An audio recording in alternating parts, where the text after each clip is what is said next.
नमस्कार। आज हम एक ऐसे सवाल पर बात करने वाले हैं जो बहुत ही संवेदनशील और भावनात्मक है। ये सवाल है मरने के अधिकार का। एक ऐसा विषय जिसने कई सालों तक हमारी अदालतों को और पूरे समाज को उलझाए रखा है। सवाल सीधा सा है, क्या जीने के अधिकार में मरने का अधिकार भी शामिल है? सुनने में तो काफी सिंपल लगता है ना? लेकिन इसका जवाब उतना ही कॉम्प्लेक्स है और इसी एक सवाल ने दशकों तक सुप्रीम कोर्ट में बहस छेड़ रखी है। तो इसे ना एक लीगल टग ऑफ वॉर यानी एक कानूनी रस्साकशी की तरह समझिए। एक तरफ आवाज उठती है डिग्निटी की, पर्सनल लिबर्टी की, और दूसरी तरफ दलील है कि जीवन पवित्र है और स्टेट की जिम्मेदारी है उसे बचाना। तो चलिए इस लीगल बैटल के कुछ सबसे जरूरी मोड़ों को देखते हैं। तो शुरुआत करते हैं इस कहानी के सबसे ड्रामेटिक हिस्से से।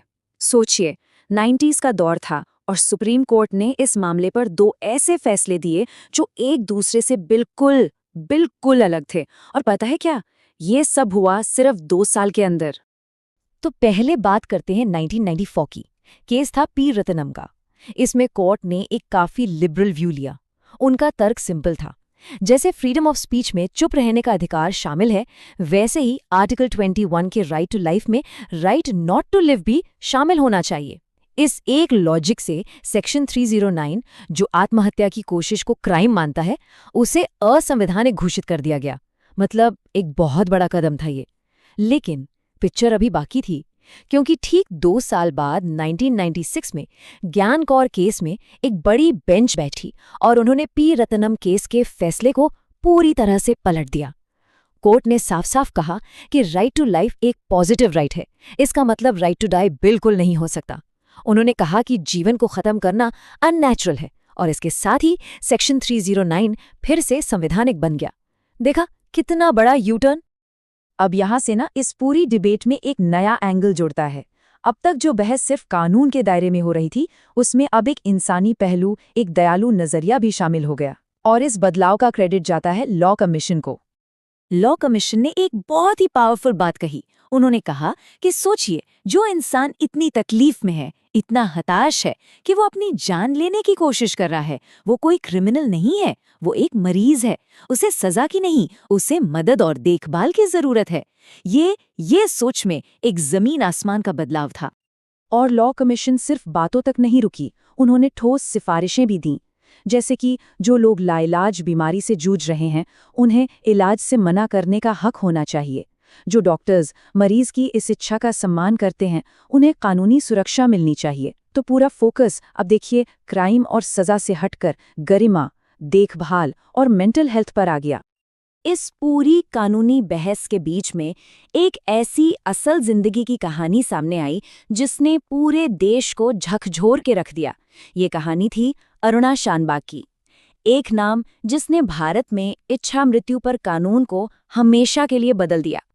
अरुणा शानबाग ने लगभग 42 साल एक ऐसी हालत में गुजारे जिसे परसिस्टेंट वेजिटेटिव स्टेट कहते हैं। मतलब शरीर जिंदा था पर होश और चेतना सब खत्म हो चुके थे। उनकी तरफ से उनकी एक दोस्त ने कोर्ट में अपील की कि उन्हें आर्टिफिशियल फीडिंग से हटा दिया जाए ताकि उनकी तकलीफ खत्म हो और वो शांति से जा सकें। कोर्ट ने अरुणा के लिए खास तौर से इस अपील को तो मना कर दिया, लेकिन उन्होंने इस केस को एक मौके की तरह इस्तेमाल किया, एक ऐतिहासिक फैसला देने के लिए। कोर्ट ने इस मामले में पहली बार भारत में पैसिव यूथेनेशिया के लिए एक कानूनी ढांचा तैयार किया। तो ये पैसिव यूथेनेशिया यानी निष्क्रिय इच्छा मृत्यु है क्या? देखिए, इसका मतलब ये नहीं है कि किसी को इंजेक्शन देकर मारा जाए, बिल्कुल नहीं। इसका मतलब है कि जो लाइफ सपोर्ट सिस्टम्स हैं, जैसे वेंटिलेटर या फीडिंग ट्यूब, उन्हें हटा लिया जाता है ताकि मरीज स्वाभाविक रूप से इस दुनिया से चला जाए। और सुप्रीम कोर्ट ने अपने 2011 के फैसले में कुछ शर्तों के साथ इसी की अनुमति दी। तो इस फैसले की खास बातें क्या थीं? सबसे पहले कोर्ट ने भविष्य के लिए दरवाजा खोल दिया। कहा कि बहुत ही असाधारण मामलों में पैसिव यूथेनेशिया की इजाजत दी जा सकती है, लेकिन इसके लिए एक बहुत ही सख्त प्रक्रिया होगी जिसमें हाई कोर्ट से मंजूरी लेना जरूरी होगा। और यहाँ कोर्ट ने एक जरूरी कानूनी सिद्धांत का इस्तेमाल किया जिसे कहते हैं पेरेंट्स पेट्रिया। इसका सीधा सा मतलब है कि जब कोई व्यक्ति अपने फैसले खुद नहीं ले सकता, तो कोर्ट उसके संरक्षक की तरह काम करेगा ताकि उसके सर्वोत्तम हितों का ध्यान रखा जा सके।